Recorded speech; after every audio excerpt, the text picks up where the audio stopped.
आज हम लोग करने वाले हैं क्लास 10 हिंदी कृतिका पार्ट 2। आज जो चैप्टर करेंगे मैं क्यों लिखता हूँ का प्रश्न और अभ्यास। लेकिन एग्जाम के समय में क्या होता है ना, आपको पढ़ने के लिए एक एक लाइन आप चैप्टर को नहीं पढ़ सकते हैं, तो मैंने ना चैप्टर का मेन पॉइंट आपके लिए तैयार किया है। लेकिन 10 मिनट में कैसे आप चैप्टर का रिवीजन करेंगे जिससे कि आपको चैप्टर पूरा समझ में आ जाए, उस चैप्टर का कोई भी प्रश्न उत्तर आप बड़ी आसानी से दे सकते हैं। तो चलिए शुरू करते हैं। मैं क्यों लिखता हूँ ये अज्ञेय जी द्वारा लिखित एक आत्मपरक निबंध है। इस निबंध में अपने लेखन की मूल प्रेरणा पर वो प्रकाश डालते हैं। इस चैप्टर के बारे में है, ठीक है। लेखक, तो सबसे पहले लेखक परिचय भी जानना जरूरी है। लेखक के बारे में थोड़ा सा समझ लेते हैं। सच्चिदानंद हीरानंद वात्स्ययन अज्ञेय इनका पूरा नाम, अज्ञेय इनका उपनाम है। जन्म 7 मार्च 1911 में हुआ था और निधन 4 अप्रैल 1987 में हुआ था। इनका जन्म स्थान जो है सो कसैया कुशीनगर उत्तर प्रदेश है। मूल निवासी ये करतारपुर पंजाब के रहने वाले थे। अज्ञेय ने कविता, कहानी, उपन्यास, यात्रा वृत्तांत, निबंध, गीति, नाट्य, डायरी जैसी कई विधाओं में रचनाएं की। इन्हें ज्ञानपीठ पुरस्कार से भी सम्मानित किया गया है। लेखक जो है सो अपनी अपनी आंतरिक व्यवस्था के कारण लिखने के लिए प्रेरित होते हैं। उनकी अनुभूति उन्हें लिखने के लिए प्रेरित करती है। वे स्वयं को जानना भी चाहते हैं। यही वजह है कि उनसे वो प्रेरित करने के लिए वो लिखते हैं। खुद को प्रेरित करने के लिए ही लिखते हैं। तो पाठ का सार क्या है? पहला क्या है? कठिन प्रश्न।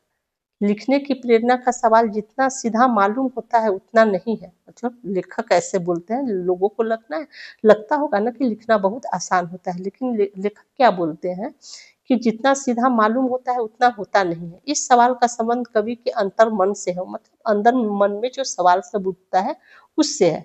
इस बारे में उतना ही कहा जा सकता है जितना कि औरों के लिए उपयोगी हो।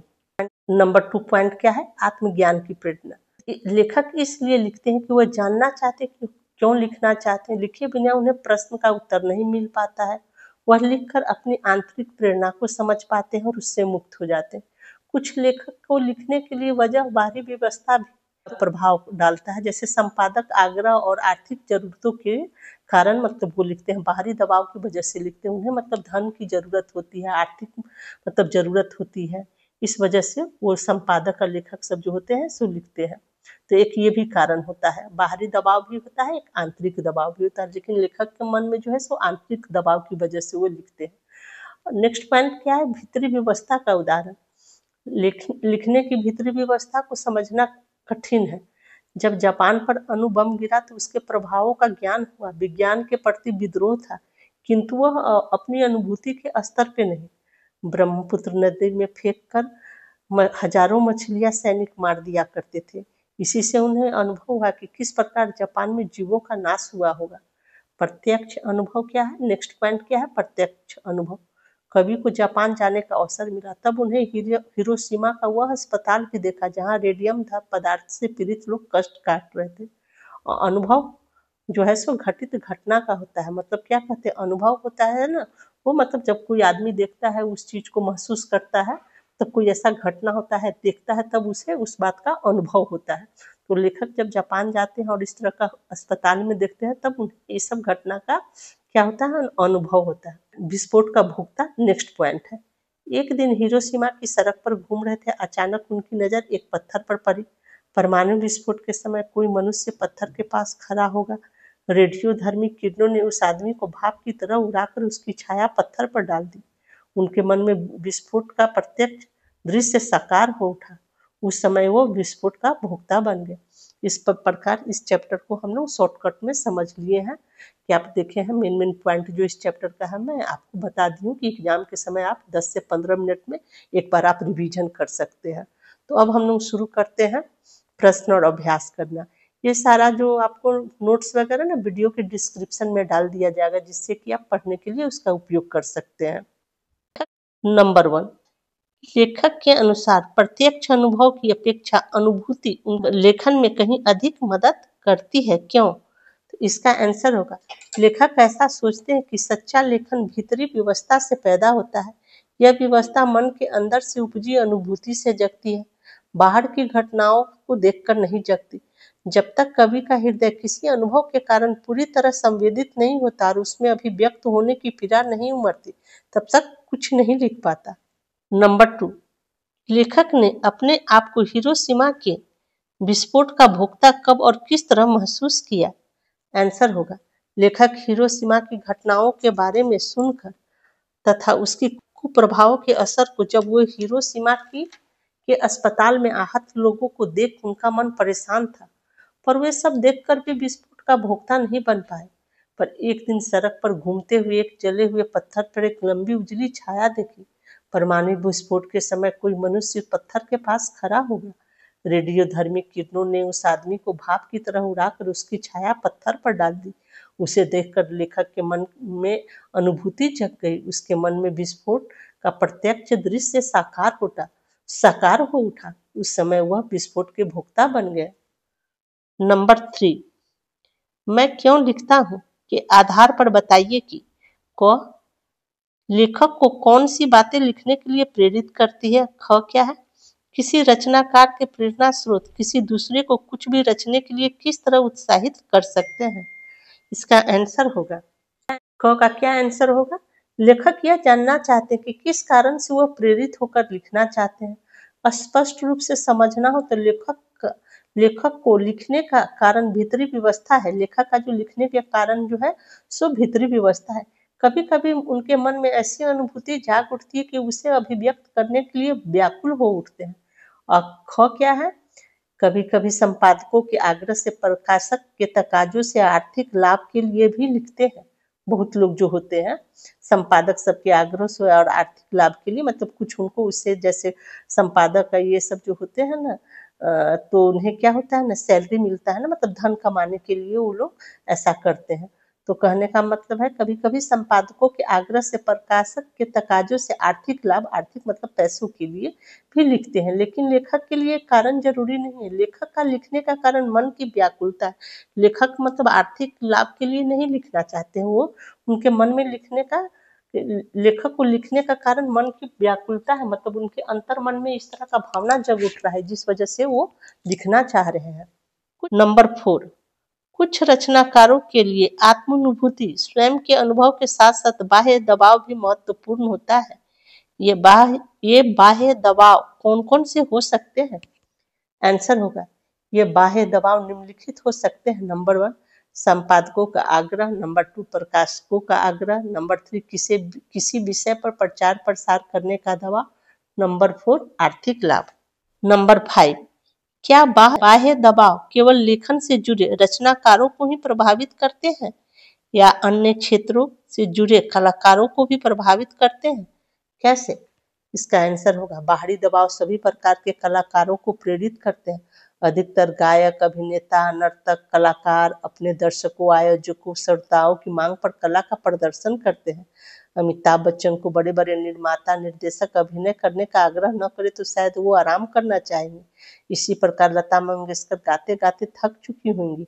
अब फिल्म निर्माता, संगीतकार और प्रशंसक ही उन्हें गाने के लिए दबाव डालते होंगे। नंबर 6, सीमा पर लिखी कविता लेखक के अंत एवं बाह्य दोनों दबाव का परिणाम है, यह आप कैसे कह सकते हैं। तो अब इस चैप्टर के लास्ट में आप देखिएगा कि हिरोशिमा पर भी लेखक जो है सो कविता लिखे हैं, मतलब वो उस समय वो कवि है। तो उस कविता के बारे में जब आप पढ़िएगा तो मतलब तो आपको ऐसा, लेखक के अंतः या बाह्य दोनों दबावों का परिणाम है, ये आप कैसे कह सकते हैं कविता पढ़ने के बाद। मतलब कहा जा रहा है कि ये दोनों दबावों का परिणाम है, बाह्य और आंतरिक। तो ये बात आप कैसे कह सकते हैं। तो इसका आंसर होगा, सीमा पर लिखी कविता हृदय को द्रवित और शब्दों में जीवंत हो उठी है। कवि ने हिरोशिमा के भयंकर रूप को देखा था, आहत लोगों को देखा था। उसे देखकर लोगों के मन में उनके प्रति सहानुभूति उत्पन्न हो गई, किंतु उनकी व्यक्तिगत त्रासदी नहीं बनी।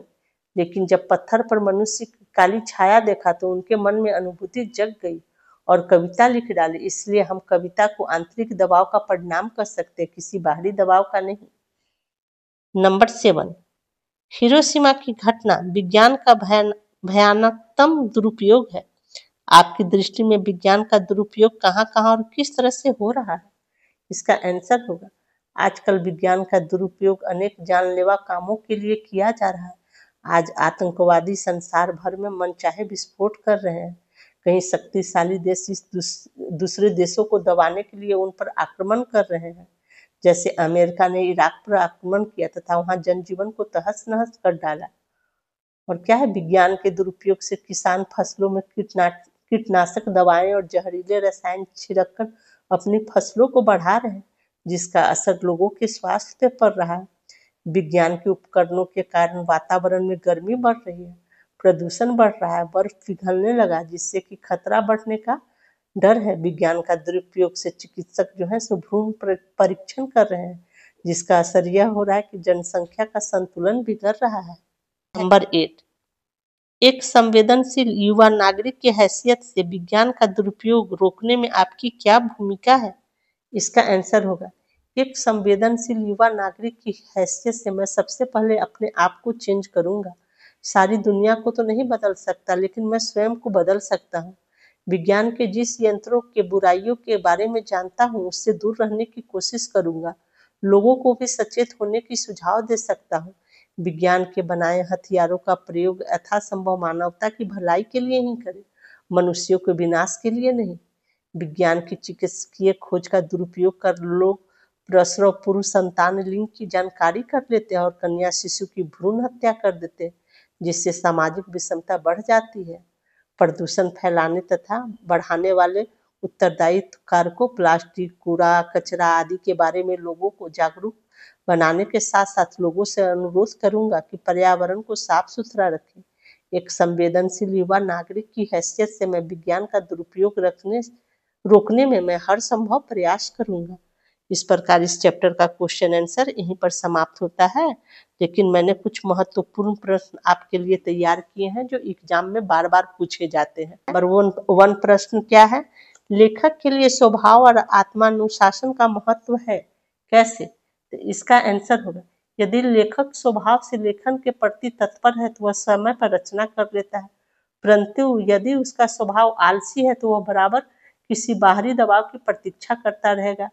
यदि कोई प्रकाशक, संपादक, प्रशंसक या धन की प्रेरणा उसे प्रेरित न करे तो वह रचना करेगा ही नहीं। इसलिए कहा गया है कि लेखक के स्वभाव आत्मानुशासन का होना आवश्यक। नंबर 2 क्या है? लेखक के लिए कविता में सर्वाधिक महत्वपूर्ण बात क्या है? तो इसका आंसर होगा, लेखक के लिए कविता में सर्वाधिक महत्वपूर्ण है उसकी अनुभूति से उपजना। यदि कोई कविता कवि के मर्म से निकलती है, मतलब दिल से निकलती है, तो वह सफल है, वरना असफल। तीसरा प्रश्न क्या है? अज्ञेय हिरोशिमा के विस्फोट के भोक्ता कब बने? तो इसका आंसर हो गया, अज्ञेय जी हिरोशिमा विस्फोट के भोक्ता तब बने जब हिरोशिमा में एक पत्थर पर छपी मानव छाया को देखा। वह मानव बम विस्फोट में भाप बन गया, उसकी छाया पत्थर पर छप गई। इस दृश्य को देखकर कवि के मन में विस्फोट की भयंकरता साकार हो उठी। नंबर 4 प्रश्न क्या है? प्रत्यक्ष अनुभव और अनुभूति में क्या अंतर है? तो इसका आंसर होगा, प्रत्यक्ष अनुभव सामने घटी वास्तविक घटना का होता है। यह आवश्यक नहीं है कि वह अनुभव देखने वाले के मन में गहरी अनुभूति जगाए। अनुभूति आंतरिक होती है। जब किसी के मन में किसी भाव की गहरी व्याकुलता जाग उठती है तो वह अनुभूति कहलाती है। अनुभूति से ही लिखने की प्रेरणा होती है। नंबर 5 क्वेश्चन क्या है? कभी कभी बाहरी दबाव भी भीतरी उन्मेष बन जाते हैं, कैसे? तो इसका आंसर होगा, कई बार प्रकाशक, संपादक या धन के आग्रह से लिखा गया साहित्य भी मन की आंतरिक अनुभूति को जगा देता है। तब प्रकाशक का तकाजा या संपादक का आग्रह या धन की इच्छा प्रमुख नहीं रहती, वो केवल सहायक यंत्र का काम करती है। उसके बहाने लेखक के मन में किसी भावना का सच्चा उन्मेष हो जाता है, कारण बन जाता है और वह अच्छी कृति की रचना कर लेता है। तब वह क्या होता है ना, वह अच्छी कृति मतलब अच्छी रचना कर लेता है। फिर नेक्स्ट क्या है? क्या जी ब्रह्मपुत्र नदी में बम फेंकने और हिरोशिमा के विस्फोट में कौन सी समानता देखते हैं? तो इसका आंसर हो गया, अज्ञा जी ब्रह्मपुत्र नदी में बम फेंकने और हिरोशिमा के विस्फोट में व्यर्थ जीव नाश की समानता देखते हैं। सैनिकों की थोड़ी सी मछलियां की आवश्यकता होती थी, इसके लिए वो ब्रह्मपुत्र नदी में बम फेंककर हजारों मछलियां व्यर्थ में मार डालते थे।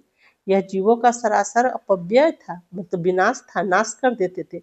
इसी प्रकार हिरोशिमा में व्यर्थ ही लाखों मानवों को मार डाला गया। इस प्रकार इस चैप्टर का क्वेश्चन आंसर यही समाप्त होता है। और ये मैंने कुछ इंपॉर्टेंट क्वेश्चन का आप लोगों को आंसर बताया है, जो कि बार बार एग्जाम में रिपीट होते हैं। इसे एक बार अवश्य ही देखिएगा। और हैंड रिटन नोट्स का लिंक वीडियो के डिस्क्रिप्शन में डाल दिया जाएगा, पढ़ने के लिए आप उसका प्रयोग कर सकते हैं।